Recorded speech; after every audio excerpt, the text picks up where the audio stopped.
I think that you and your colleagues in the press have had a tremendous amount to do with lengthening this whole process and keeping us away from our agenda with the American people because of your total and nonstop 2-year, 3-year fascination on this subject, talking about nothing else. And I resent it.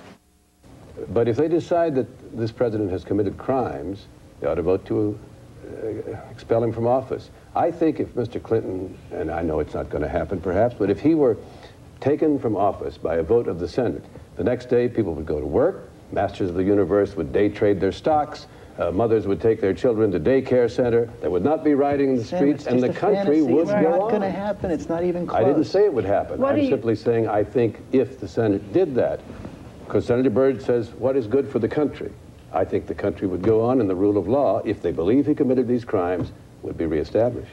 This has been strongly partisan from the very beginning. I mean, I don't think anybody in our viewing audience believes that if William Jefferson Clinton were a Republican, we'd be sitting here today. And I think that it's very important that a lesson be learned here, that unless the crime reaches the point where you can get bipartisan support, where members of both parties consider it to be reckless, you ought to engage in it. What's the alternative to Bill Clinton? Aren't the right-wing Republicans using the Lewinsky scandal and Mr. Clinton's missteps, his obvious lies, to push him out of office and essentially have a coup d'etat in which the Republicans who lost the election and lost the midterms nonetheless come to power and replace him? The Republicans lost the elections. They still control the House. They still control the Senate. They still control the governorship. So what do you mean they lost? They did not lose. If they lost, then the impeachment proceedings would not have gone forward. So what did they lose? Black support in those midterms elections were critical. There were great expectations that given the president's troubles, the Republicans would gain tremendous seats in the House. In fact, the Democrats gained seats. I probably blushed or giggled or something.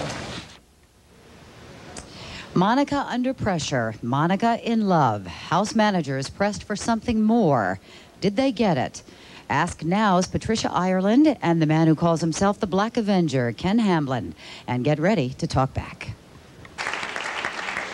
Tom DeLay and the guys in the House, oh my goodness, the chairman of the Senate Judiciary Committee, what brave people these were. And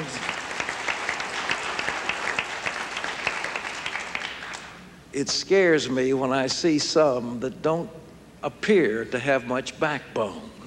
We need leaders with backbone and courage who will fight and stand up for principle.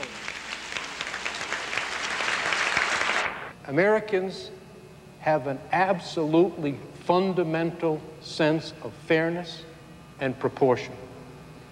And I think most Americans feel that there is a lack of proportion and a lack of balance between the charges brought and the punishment sought. And I think that they believe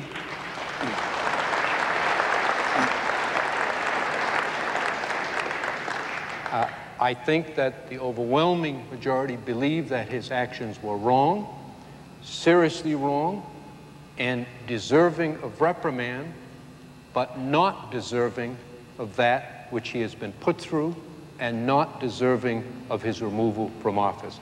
In his brief news conference, President Clinton was also asked what lessons he's learned from the past 13 months of scandal and the toll it's taken. Well, I think the Constitution has been, in effect, re-ratified, and I hope that the presidency has not been harmed. I don't believe it has been. I can't say that I think this has been good for the country, but we will see. I expect to have 2 good years here. I have given information to the FBI I thought would be valuable, and I just think in a society that freedom is so delicate that we do have a civic duty to report crimes. But that's because you've taken the position that you're not a journalist, and therefore you're not bound by ordinary journalistic I don't care what you want to call me. You know, I'm sitting here with almost 16 million readers this month, thank you. I don't know what you call that. Maybe we can create a new term. But I do think, again, a civic duty is required of all citizens to report crimes that they're aware of. Stephen King has lots of readers, too. That doesn't make him a journalist. I mean, yeah, but I bet he'd report crimes. Assume Lang's mother decides to file... Joe Conason, excuse me. That's the third shot you've taken at Matt Drudge. Let's get straight that during the Bill Clinton campaign, you came to me and asked me to feed you information from the White House that you could publish in the Observer, which would be favorable to Bill Clinton. That's not Let's true. get to the fact that you are an administration flack, That's a lie. and I knew that from the inside when I worked for Clinton. I did not talk to you during the Clinton campaign once. Of course you did. I spoke to you in 1997 after the campaign was over to interview you about your own bad character. Well, if either of you would like to talk to me afterwards, I'll be available. No, we could settle this another way. No, you don't want to do that. But perhaps Joe I'd have to report that. I'd have to report that. But perhaps not tonight. You wrote all year long about Bill Clinton's poll ratings holding firm despite the media broadcasting, writing story after story after story. What happened? Well, I can't tell you how many journalists I talked to, Tim, throughout the year who said, okay, he's up in the polls now, but wait until this happened. Wait until the American public reads the Starr report. Wait until the grand jury testimony is on TV. And of course, the polls never really changed. The American people, rightly or wrongly, made up their minds about this. And a strong case can be made, I think, that the political community here, and certainly the media community, was simply in a different zone, was out of touch with most of what the people thought. They kept thinking folks would change their minds. Didn't happen. The growth of cable, this show, the fact that we got 3 24-hour cable networks, we got a lot of airtime to fill, and this is a pretty good way to fill it. So there's a constant 24-hour throbbing beast doing all Monica all the time. I understand the economics of that, and I probably would do the same if I was the producer for any of these shows, but the overall impact on the public is, this is excessive. Numbing. Numbing. Sadly, America deserves Bill Clinton.